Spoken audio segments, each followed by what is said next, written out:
Bonjour à tous et à toutes. Pour ceux qui sont dans la maison, pour ceux qui nous visitent, soyez tous les bienvenus. Moi aussi, j'ai bien des vacances, tout bronzé. Et pendant toute cette période, j'ai été frappé par deux choses. La première, c'était la beauté de la création du Seigneur, notre Dieu. Et la deuxième, c'était tous les petits accidents et les choses qu'on a vues sur la route. Alors des choses simples, parfois un moteur qui s'arrête, parfois un pneu crevé, parfois des choses un peu plus sérieuses, comme cette semaine l'avion qui est tombé. Je pense que vous avez entendu parler au Brésil.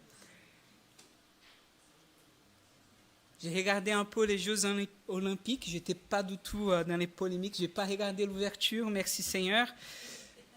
Et j'ai vu des athlètes qui sont préparés pendant 4 ans et qui, aux dernières minutes, se sont blessés. Bref, je pense que vous avez compris là où je veux venir. Notre vie apporte des choses joyeuses, mais elle apporte aussi des choses qui parfois sont moins joyeuses. Et je voulais parler d'une thématique aujourd'hui qui est pour moi une question qui est urgente, qui est la question des vies ou des morts. Et pour nous introduire à cette question, je ne sais pas si... Ok. Je vais commencer alors. Je voulais vous inviter à lire avec moi, donc on n'aura pas la projection, donc je vous invite à prendre vos Bibles avec moi en Jean chapitre 10, et nous allons lire le verset 7 et le verset 9. Jean chapitre 10, le verset 7 et le verset 9. Vous aussi à la maison, je vous invite aussi à ouvrir vos Bibles avec nous ce matin.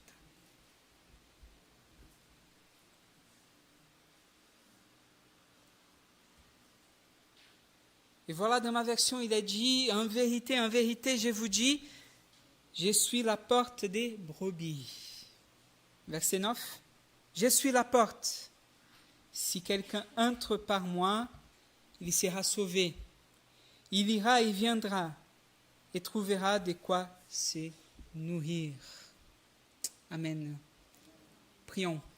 Seigneur notre Père Céleste, au nom de Jésus, nous voulons te remercier pour ce temps que tu nous donnes. Certains en vacances, d'autres non. Mais là, ce matin, tu nous as permis de nous réunir autour de ton nom et de ta parole. Et nous te prions de nous conduire à ta vérité. Permets-nous, Seigneur, de t'accueillir dans notre cœur. Au nom de Jésus. Amen. Alors, c'est important de venir sur certains termes qui pour nous peut-être sont des termes banals, mais qui ici, dans le contexte de l'époque, sont très importants. Et la première, c'est l'expression que Jésus va utiliser, « Je suis ».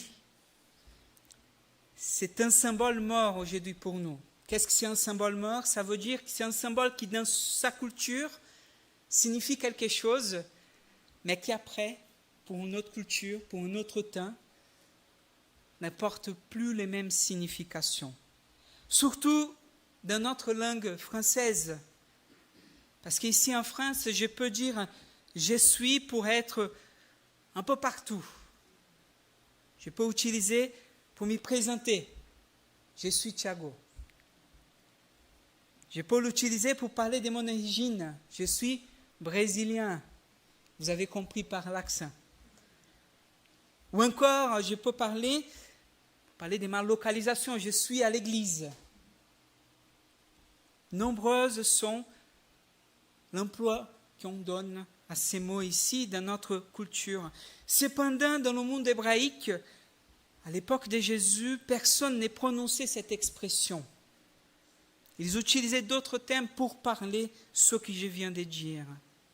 Dans la langue hébraïque, Dieu a utilisé cette expression pour définir qui il était. En Exode chapitre 3, quand Dieu a apparu à Moïse, il lui a incombé d'aller en Égypte pour libérer son peuple. Moïse était un peu confus, il disait, mais de qui je suis envoyé? Qui m'envoie à son peuple? Et voilà la réponse du Seigneur. J'irai donc vers les enfants d'Israël, et je leur dirai, le Dieu de vos pères m'envoie vers vous. Mais s'ils me demandent quel est son nom, qui leur répondrai-je? Dieu dit à Moïse, je suis qui suis. Et il ajouta, c'est ainsi que tu répondras aux enfants d'Israël. C'est lui qui s'appelle Je suis, m'a envoyé vers vous. La tradition rabbinique raconte que quand Moïse a demandé quel était le nom de Dieu, il lui a répondu ainsi, je m'appelle Je suis. Je suis qui signifie souffle, souffle de vie. C'est un mot qui, en hébreu, on ne peut même pas prononcer. Le sens même de l'être. Seulement Dieu est. Nous existons. Nous existons parce que Dieu nous a créés du néant. C'est pour cela que le récit de Genèse 1 nous montre que Dieu nous a partagé de son être divin en soufflant dans les narines d'Adam. Donc, quand Jésus nous affirme qu'il est, dans l'expression qu'il va utiliser de ce « je suis », il veut dire que ses qualités étaient la même de Dieu. D'ailleurs, c'est lui qui va dire dans le verset 30, « Moi et le Père, nous sommes un. » Vous pouvez me donner la zapette? Moi et le Père, nous sommes un. Un juif de l'époque de Jésus pourrait répondre, tu n'es pas, seulement Dieu est. Mais Jésus affirmerait, voilà, c'est moi. Enchanté, je suis Dieu. Parce que, et c'est lui qui va dire en Jean chapitre 14, verset 9, c'est lui qui m'a vu, a vu le Père. Alors, voici dans ce texte, il est en train d'affirmer qu'il est la porte. Il donne un qualitatif à celui qui est. Quand Jésus fait cette affirmation, il n'est pas seulement en train de faire une simple métaphore sur une porte quelconque. Quand il se dénote comme la porte des brebis, et là encore, nous sommes dans un symbole mort parce qu'à l'époque, personne en Israël, n'importe qui entendait cette porte des brebis, saurait de quoi il s'agit. Qu'il soit un érudit ou moins instruit, il savait qu'il faisait allusion à une des 12 portes de la ville de Jérusalem. Et oui, il y avait 12 portes dans les murs de Jérusalem. Une d'entre elles s'appelait la porte des brebis. Et dans la vision de l'époque, le centre de l'univers était la planète Terre. Le centre de la planète Terre était Jérusalem. Le centre de Jérusalem était le temple. Le centre du temple était le Saint des Saints. Et au centre des Saints des Saints, il avait l'arche de l'Alliance. Dieu. Cette porte des brebis, c'est la porte qui donne accès immédiat à la piscine de Bethesda. Et elle a conduisé au temple. Je vais répéter. La porte des brebis, elle a donné accès immédiat à la piscine de Bethesda. Et elle a conduisé au temple. Donc, les brebis entraient pour la porte des brebis. Elles étaient purifiées et lavées dans les piscines des Bethesda pour être offertes en sacrifice dans le temple. Jésus a affirmé « Je suis la porte des brebis ». Dans ce chapitre, il me semble que Jésus est en train de mettre en perspective la vie et la mort. Parce que le discours de Jésus, c'est des vies et des morts.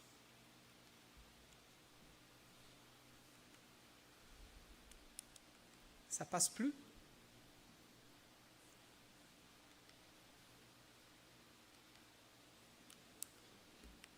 Vous pouvez passer la prochaine. Il est dit dans le verset 10, « Le voleur ne se présente que pour voler, pour tuer et pour prendre. Moi, je suis venu pour que les hommes aient la vie et qu'ils l'aient en abondance. »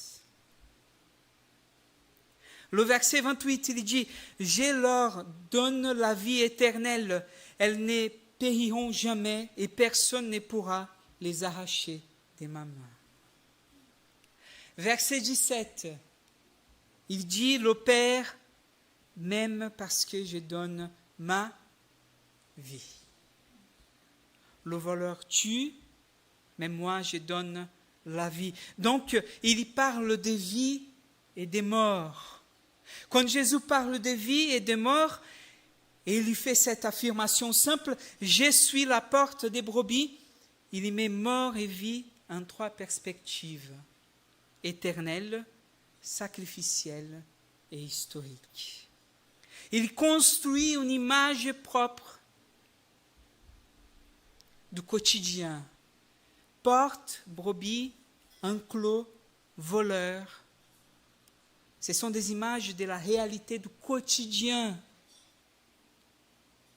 du concret, d'éphémère.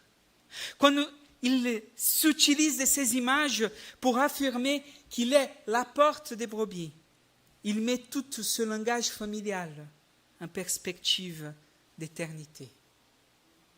Il nous fait élever les yeux de la réalité concrète vers lui, vers Dieu. Parce que la porte des brebis nous appelle à la réalité du sacrifice du temple. Jésus est présenté, un Jean-Baptiste avec un autre nom. Il est l'agneau de Dieu qui enlève le péché du monde. Jean chapitre 1, verset 29. Je ne sais pas si vous comprenez, mais il y a un mouvement de va-et-vient, du temporel à l'éternité, du immédiat au transcendantal, du réel à l'éternité. La porte des brebis, il est la porte, mais il est l'agneau de Dieu qui donne sa vie pour ôter le péché du monde. La structure sacrificielle d'Israël, de l'agneau qui existe avant de la création du monde, Jésus les conduit à une perspective d'éternité. La vie que Dieu donne à nous, sa création, c'est une vie d'éternité. Cette vie est manifestée maintenant dans la mort et la résurrection de Jésus. Quand Jésus, dans son drame historique, met en lumière la vie et l'immortalité, quand il scelle la mort en disant « J'ai vaincu la mort », il présente comme une réalité d'éternité. Conforme nous lisons le livre de Jean, nous tombons sur les réalités de tous les jours. Il commence par un mariage où il y a un vin, où les gens s'amusent, et là, il y a de l'eau, il n'y a plus de vin, et il va transformer l'eau en vin. Nous prenons un bain pour se purifier, Et d'où rien, l'eau ne purifie plus, c'est le sang de l'agneau. C'est une brebis qui devient l'agneau, qui enlève le péché du monde.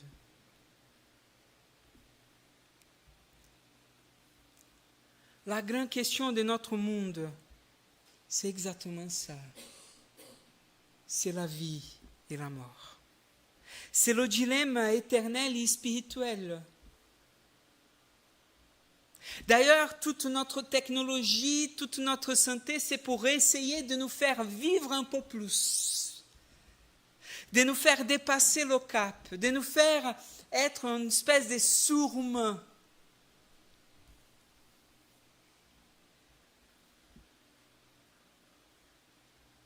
Même la question de la mort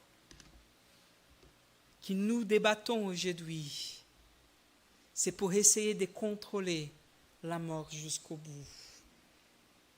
Et pour nous donner les clés pour la mort et la vie. La recherche humaine est là.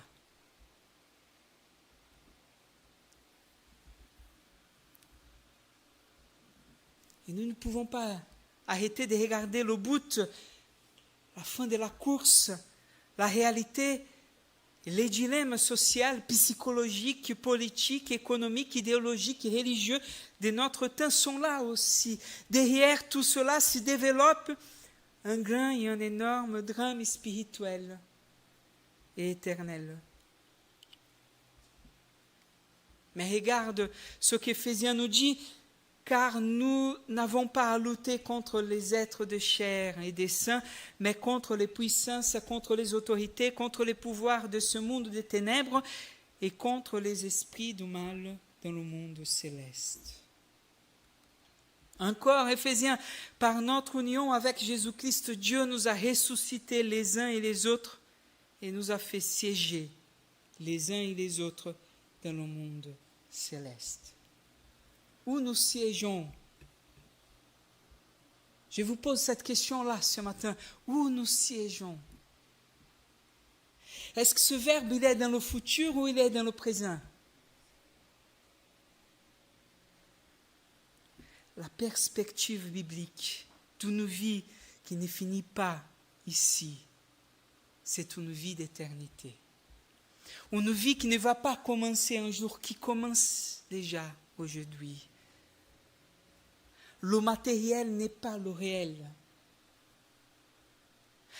La réalité transcende, dépasse, va au-delà de la dimension palpable de nos 5 sens que nous apercevons.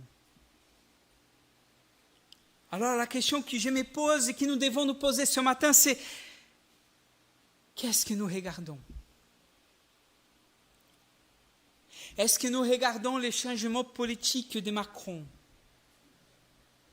Est-ce que nous regardons les problématiques politiques, idéologiques du monde? Est-ce que nous regardons les problèmes financiers? Est-ce que nous regardons toutes les douleurs et les problématiques physiques? Ou est-ce que notre regard se tient vers le Christ? Un philosophe et théologien français, Teilhard de Chardin, il dit « Nous ne sommes pas des êtres humains vivant une expérience spirituelle, nous sommes des êtres spirituels vivant une expérience humaine. » Ma chair n'est pas vraiment ce que je suis. Mon identité, brésilien, français, hollandais, portugais, ne dit pas qui je suis.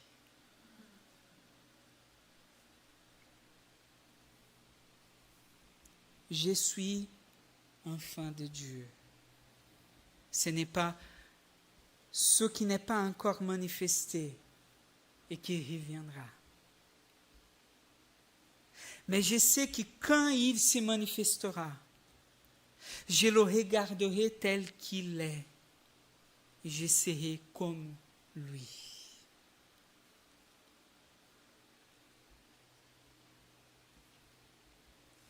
Élevons nos yeux regardons vers l'éternité. J'ai été mort et voici, je suis vivant pour l'éternité. Je détiens, les clés de la mort et du séjour des morts. Voilà le Christ. Et qu'est-ce qui se passe quand nous passons par la porte des brebis de Jérusalem? Sacrifice. Des sacrifices qui se répètent pour les prêtres et pour le peuple. Des personnes fatiguées qui viennent avec fardeau, avec culpabilité, qui viennent avec leurs péchés. Énormément de sacrifices. Et Jésus dit assez, c'est fini. Je suis l'agneau qui enlève le péché du monde. Il est le sacrifice définitif. Le sacrifice de Jésus soutient l'univers tout entier. Le voleur tue, mais Jésus donne la vie. Il y donne et il reprend. Car personne ne peut le retirer la vie. Personne ne peut voler ce que Christ nous donne. Personne ne peut nous retirer de la main du Seigneur. Amen. Personne ne peut nous retirer de la main du Seigneur. Si vous retenez ça ce matin, c'est bon. Il n'y a pas de voleur qui peut nous enlever de la main du Seigneur. Vie éternelle, vie divine, nous avons une image en lui. Nous sommes ses enfants.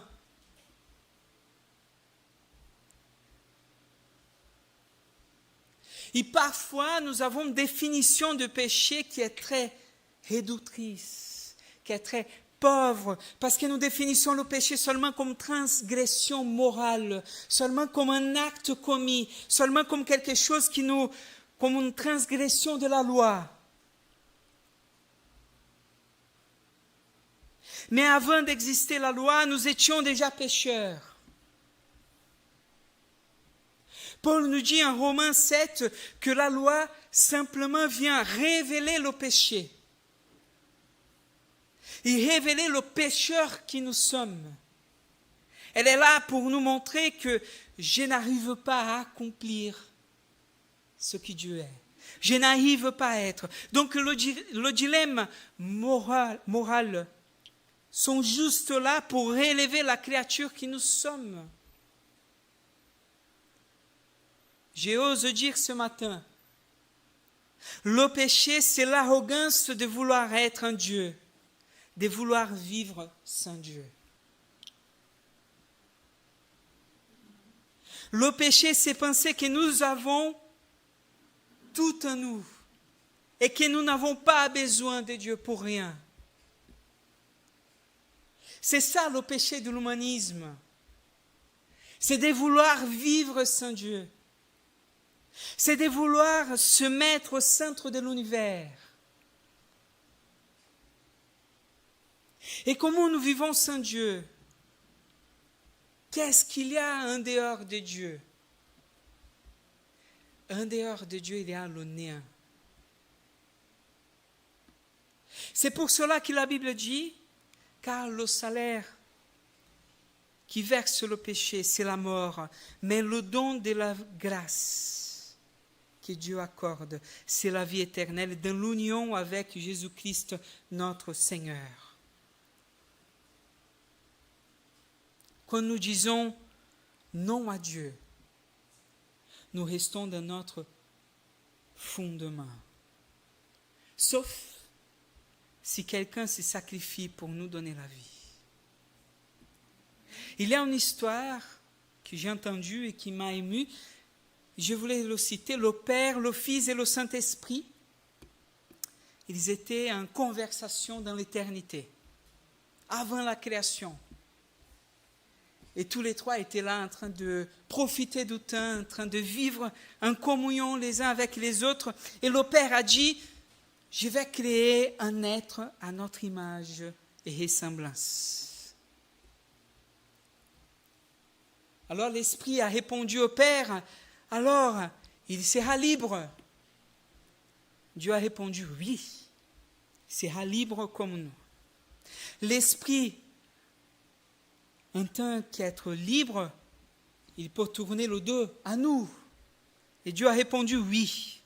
Et l'Esprit répond, mais en dehors de nous, c'est le néant. Parce que nous sommes la vie. Et c'est lui qui tourne le dos à nous, morts.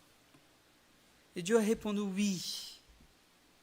À moins que quelqu'un s'y disponibilise à mourir cette mort et vaincre cette mort. L'Esprit a dit, oui, mais il faut qu'il soit un d'entre nous, qu'il va dans le monde, qu'il vit dans nous sans tourner le dos, et qui, au moment de sa mort, qu'il puisse mourir, mais qu'il tient la mort. Dans ce moment, le Fils a dit, je vais vaincre la mort, je vais me dépouiller de moi-même, je vais prendre la forme humaine, je vais être un serviteur et je vais être humilié jusqu'à la mort. Mais comme le salaire du péché est la mort, je ne vais pas pécher. La mort ne va pas réussir à me tenir. Et quand je retournerai de la mort, j'apporterai la vie et je les donnerai. Quand Jésus dit qu'il est porte,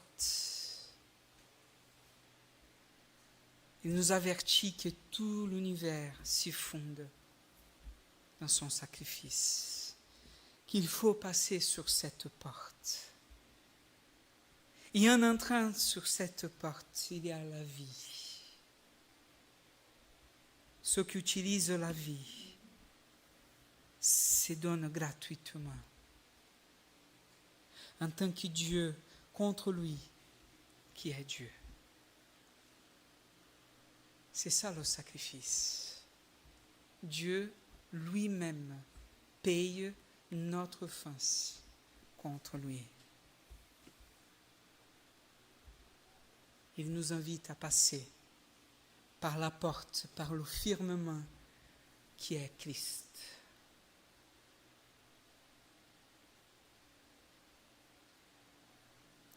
Alors certes, peut-être que vous qui êtes là ce matin, vous vous posez la question, mais et alors? Comment je le fais? Qu'est-ce que je fais? Et c'est le Christ qui va répondre, demandez et l'on vous donnera, cherchez et vous trouverez, frappez et l'on vous ouvrira. Car quiconque demande reçoit, celui qui cherche trouve, et l'on ouvre à celui qui frappe.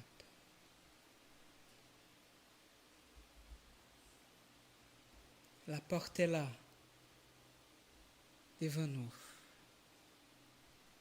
Et que nous soyons dans le premier pas, que nous ne connaissons pas, et aujourd'hui nous voulons rencontrer cette porte. Il suffit de le frapper. Que nous soyons de ceux qui ont déjà entré, mais qui, dans le fur du chemin, les chemins nous ont amenés très loin. La porte est toujours là, prête à s'ouvrir pour nous. Laissons notre confiance en lui, parce que rien dépend de nous. Tout nous est donné par grâce. Et comme j'ai dit au début, Ecclésiaste vient nous rappeler, à personne n'est donné de vivre éternellement le bonheur. Personne ne peut savoir ce qui va arriver le lendemain. on va sortir d'ici, on ne prévoit rien. N'attendons pas le demain pour prendre nos positions, pour venir ou revenir vers le Seigneur, qui est là aujourd'hui et qui nous dit, frappez, je vous ouvrirai. Prions. Seigneur notre Père céleste, ce matin, nous venons et nous revenons vers toi, qui est grâce, qui est amour, et qui nous a donné, Seigneur, en toi, vie. Permets-nous, Seigneur, de nous rappeler ce matin ce que tu as fait, ce que tu es,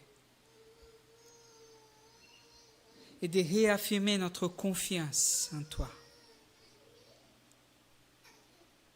Viens, Père,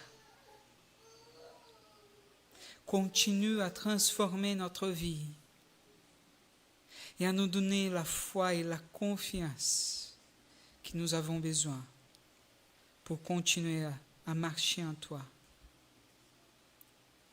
Seulement toi as les paroles de vie éternelle. Seulement toi. Amen.